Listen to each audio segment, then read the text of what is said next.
Hi friends, welcome to Flow with River.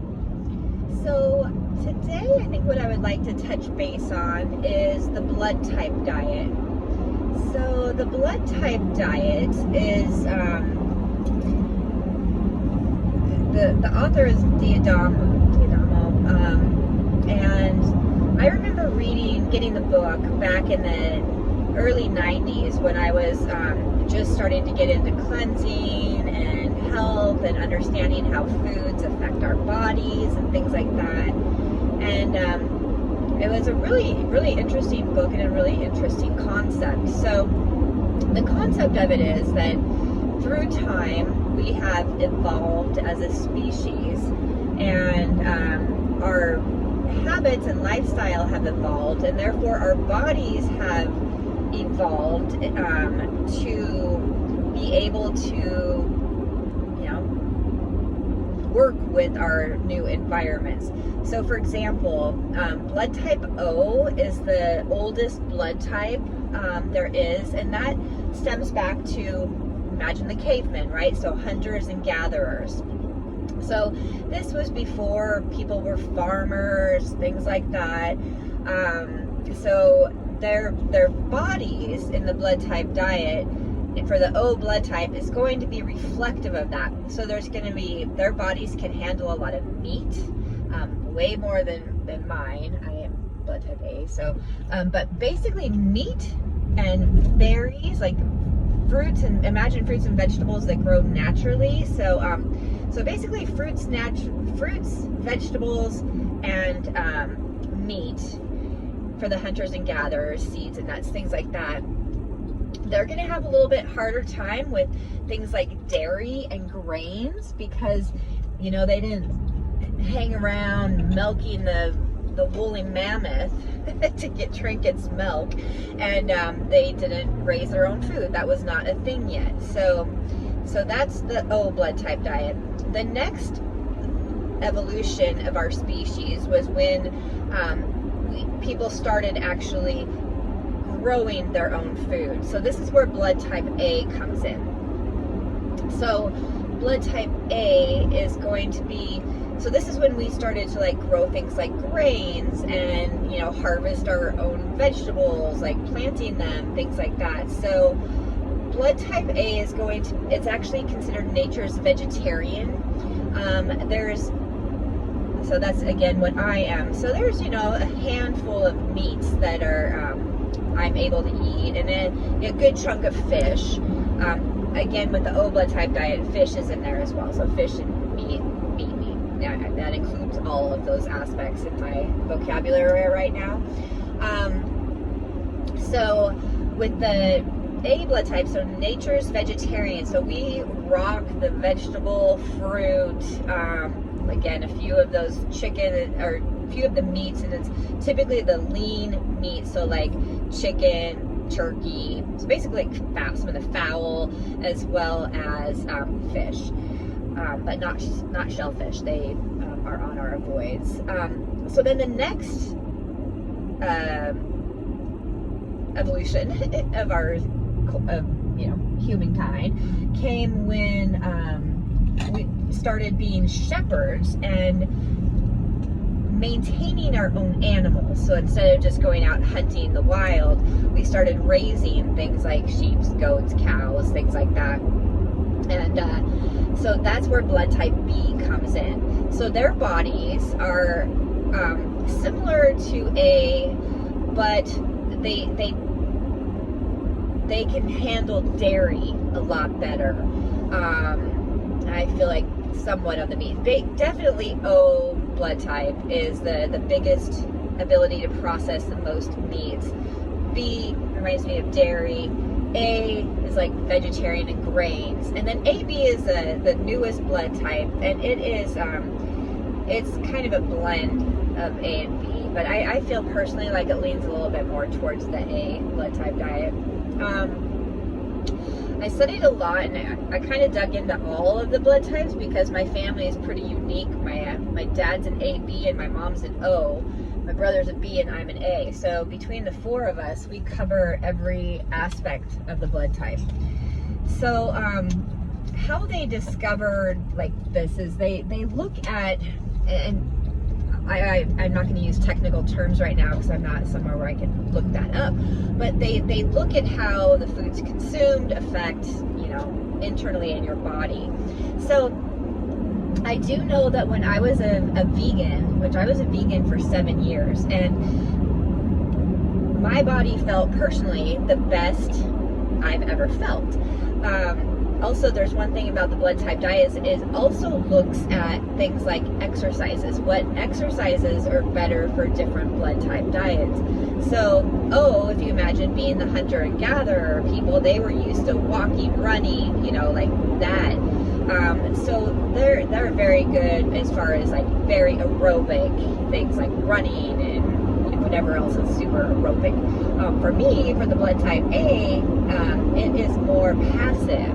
So things like yoga, golf, stuff like that. So I haven't investigated A, B, and B in that world, but it's really fascinating. So so again, my body felt great. When I started working with Dr. Hunter, the naturopath, and that I respect a lot and I speak of, he utilizes the blood type diet a lot in his clinic, like a lot.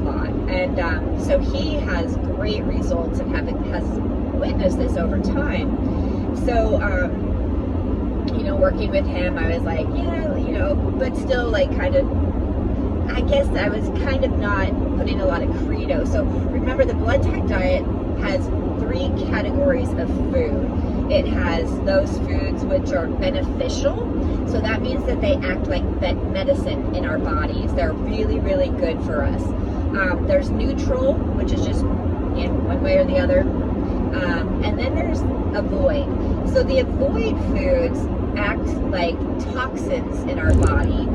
So, there's things on my avoid list that I used to swear by, like, apple cider vinegar of any kind, things like that. And I was just like, there's no way that apple cider vinegar can be bad for me. So again, it can be a loose, you can use it as you wish. It reminds me of this too. You know how some people are like, I'm paleo and my body's rocking, or I'm keto, or I'm vegan, or I'm Mediterranean diet. So all of these 4 diets that I just listed, and diet, again, I don't like the word, but these food choices. So the paleo, okay, so let's talk about vegan. So vegan is just, all vegetables. So that's blood type A is what it reminds me of. Like, we can thrive on that. Now, blood type O, the native hunter and gatherer one where they eat a lot of meat and stuff, that reminds me so much of paleo. I'm sorry, paleo. Paleo and keto is now the more extreme version of that. As far as the Mediterranean diet, which does involve a lot more things like cheese and things like that, reminds me of blood type B. So this reminds me a lot of when I went to health coaching school, that we're each individually different. So everybody is going to respond differently. So I did test the blood type diet twice thoroughly. My mom was having a lot of health issues, and I was working at the clinic, and so she came and saw Dr. Hunter, and he had her strictly do the O blood type diet. And I swear I helped her with it, because it can be a challenge to, like, start cooking with different things and paying attention to that. But her health, like, within a week or 2, it was phenomenal. That blew my mind. So I was like, yay, good job, Mom. And then for myself personally, it was the last time, it's about a couple years ago, I had health issues. I was dealing with ovarian fibroids, and I decided to do a 30-day, I did this cleanse basically that I'm on right now for 30 days. And afterwards, part of this cleanse that I love that Dr. Hunter has created is that when you do start reintroducing foods, you do it very, very mindfully, and the ones that you add in first are going to be the ones that are they do not cause common like allergic reactions or inflammation. So there's some foods out there that are very, very common for people to be allergic to. So, gluten and grains, corn, soy, eggs, tomato, citrus, some like oranges and things like that. Some people have pretty good reactions. Nuts, peanuts, we've all heard about that. So there's some really common ones that what you would do is called it's the opposite of an elimination diet. So, but it's when you put one thing in every day and you just see how your body is reacting. So on my way out of this 30-day cleanse that I did that very mindfully. I kept detailed notes, and I tried every single thing on my avoid list that I wanted to keep eating, if you will, like apple cider vinegar and other things. So, but every single time that I added one of those back in, my body would have a reaction. So, and react by reaction. So inflammation in our bodies by eating things that aren't great for you can occur in so many different ways. They can be these are some of the ones that I had, and it would depend on the food that I ate, how it affected me, but bloating, gas, sore throat, ear ache / ear infection kind of feeling, headaches, exhaustion, fatigue, things like that. Let's see, mucus, like really mucusy, nasal drip, where you just have a little drip that comes out of your nose. Rashes, I got some like hives and stuff like that on my arms for one food. And remember, my body was so clean after detoxing for so long that it was a really great experiment for myself. And every single thing on my avoid list that I tried reacted negatively. So I know personally from my own experience that it works. I put a lot of credo in it. I don't follow it all the time. When I reset and when I come back in, I will follow it. And then every now and again, I like to just do a little, if I have a little something here or there. It's a matter of treating your body as healthy as you can, and then having a little splurge day or a little splurge meal, or because you don't want to have that deprivation mindset either. So anyway, getting off a tangent here, but that is the blood type diet. And also the great thing about it is, because it is, back when I was working at the clinic, back in the day in the 90s when I was doing it, I had to carry around a list, and it's a piece of paper, and you have to go through of what you have to avoid and stuff like that. But now there's an app which is really great. It's the Blood Type Diet app. I believe it's $3.99 for a life, forever. You just have to buy it once.